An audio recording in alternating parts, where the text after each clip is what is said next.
America की death valley में अपने आप चलने वाले पत्थरों से लेकर थाईलैंड के मेकॉन्ग रिवर से निकलने वाले आग के गोलों तक का क्या है इनके पीछे असल कहानी, जिनको जानने के लिए साइंटिस्ट और एक्सपर्ट्स ने अपनी नींदें भी उड़ा डाली। नाजरीन, इस दुनिया में हर वक्त कहीं ना कहीं बेशुमार चीज़ें पेश आ रही हैं। हर वक्त कहीं ना कहीं किसी न किसी दिमाग में बहुत सी चीज़ें आ रही हैं और दिमाग इन रिएक्शंस को कबूल करने के लिए बार बार सोचता है। आज आप देखेंगे इस धरती के चंद ऐसे नेचुरल फिनोमिनाज जिनको या तो साइंटिस्ट एक्सप्लेन कर बैठे हैं। तो आइए शुरू करते हैं challenge one, frozen bubbles lake. Frozen bubble इस कनाडा में बहुत ही खूबसूरत पहाड़ों के दरमियान ये है, इब्राहिम लेक। ये लेक पूरे 28 किलोमीटर तक फैली हुई है और सर्दियों के मौसम में ये लेक पूरी तरह से फ्रीज़ हो जाती है। लेकिन फ्रीज़ होते ही इसमें बेशुमार राउंड शेप में बबल्स पैदा हो जाते हैं। ये बबल्स ब्लू आइस के बीच में बआसानी देखे जा सकते हैं, जिनकी वजह से विंटर्स में ये लेक टूरिस्ट स्पॉट बन जाती है। देखने में तो ये एक नेचुरल फिनोमिना बहुत ही खूबसूरत लगता है, लेकिन इसके करीब किसी ने थोड़ी सी आग लगाई तो ये पूरी लेक एक ज़ोरदार धमाका से फट भी सकती है। लेकिन आखिर क्यों? आखिर इस लेक में ये बबल्स आते कहाँ से हैं और इनकी वजह से ये लेक इतनी ज़्यादा डेंजरस क्यों है? इस हवाले से रिसर्चर्स का मानना है कि ये बबल्स मेथेन गैस के हैं। ये डेंजरस गैस लेक के अंदर गले सड़े पौधों में से निकलती है और सर्दियों में जब ये लेक का पानी फ्रीज़ होता है तो साथ ही ये बबल्स भी फ्रीज़ हो जाते हैं। फ्रीज़ होने के बाद भी इन बबल्स में गैस क्यों मौजूद रहती है, जिनको अगर ज़रा सी भी चिंगारी दिखाई गई, पूरी 28 किलोमीटर की लेक में फैले हुए इन बबल्स को आग भी लग सकती है। Number 2, selling stone. अमेरिका में डेथ वैली के मकाम पर एक अजीबोगरीब फिनोमिना नोटिस किया गया। ये देखा गया कि वैली के बॉटम पर जो पत्थर पड़े हैं उनका लेक एक ट्रेल बना हुआ होता है। ऐसा लगता है जैसे इन पत्थरों को एक जगह से दूसरी जगह लाया गया है। लोगों की हैरानगी तब बढ़ गई जब उन्होंने ऐसे पत्थर भी देखे जो 300 किलो वजनी भी थे, यानी जिन पत्थरों को कोई आदमी हिला ही नहीं सकता, उनको भी घसीटा गया था। अब सवाल ये उठाया गया कि बिल्कुल लेवल ज़मीन पर इतने भारी पत्थर अपने आप कैसे हिले? अगर इनको किसी ने घसीटा भी है तो आखिर क्यों? और क्यों लोगों ने अपने पैरों के निशान भी यहाँ पर मौजूद नहीं छोड़े, जिन्होंने इनको इतनी मेहनत लगाकर इनको हिलाया था?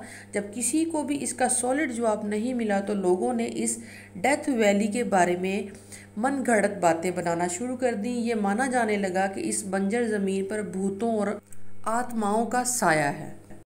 लेकिन साइंटिस्ट के एक ग्रुप ने यहाँ कई सालों तक रिसर्च की और ये ऐलान किया कि उन्होंने इस मिस्ट्री का सुराग लगा लिया है। जी हाँ, 2001 में Richard Norris university of California से ताल्लुक़ रखने वाले उन्होंने कुछ भारी पत्थर रखे और भारी रेजोल्यूशंस कैमरा के ज़रिए उनको जूम करके देखा गया। 2001 से लेके काफ़ी सालों तक, 12 सालों तक अपने ही जगह पर पड़े रहे।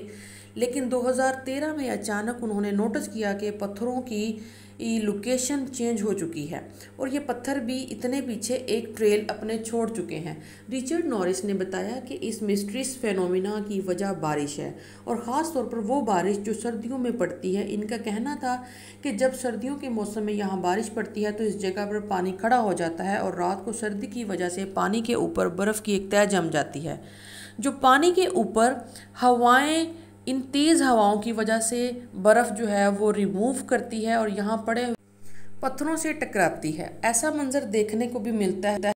साइंटिस्ट ने बताया कि क्योंकि बर्फ़ की तह का वज़न पत्थरों से काफ़ी ज़्यादा होता है, तभी वो पत्थरों को बआसानी वेपोरेट करके दूसरी जगह ले जा सकती है।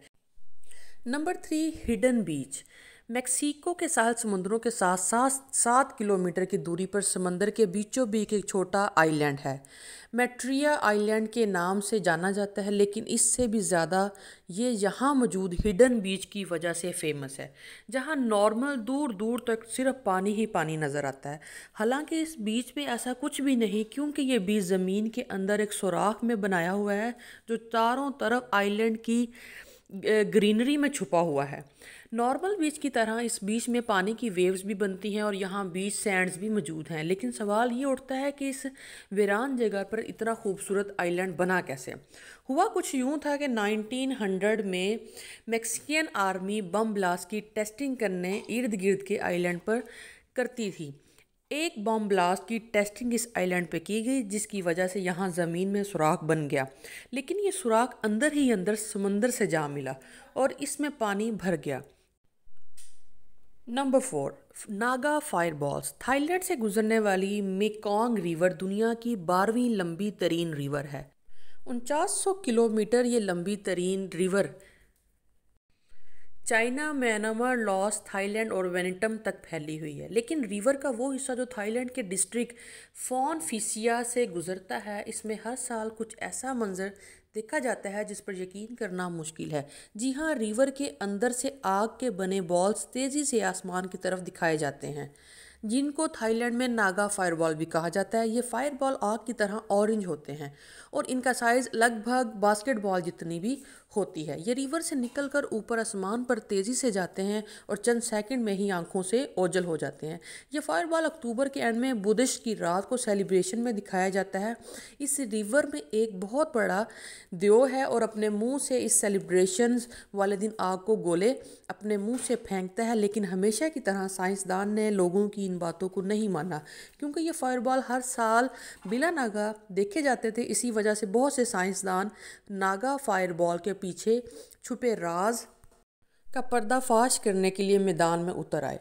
किसी ने कहा कि यह निकलने वाली फॉस्फीन गैस का नतीजा है, किसी ने कहा यह प्लाज्मा फिजिक्स को बीच में लाए, लेकिन आखिर में सब एक ही बात सोचकर चुप हो जाते कि अगर ये गैस है तो साल में सिर्फ उसी दिन क्यों निकलती है जिस दिन बुद्धिस्ट की सेलिब्रेशन फेस्टिवल होता है।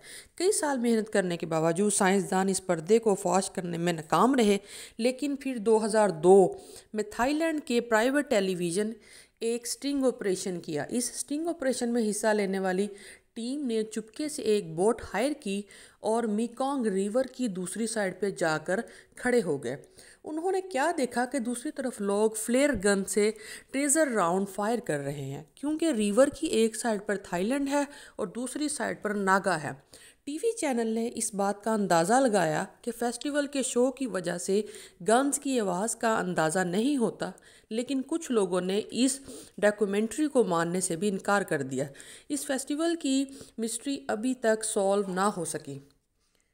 उम्मीद करती हूँ आज की वीडियो आपके लिए नॉलेजेबल होगी। चैनल को लाइक कर दें, सब्सक्राइब कर दें और वीडियो को आगे शेयर कर दें। Thank you so much, bye bye.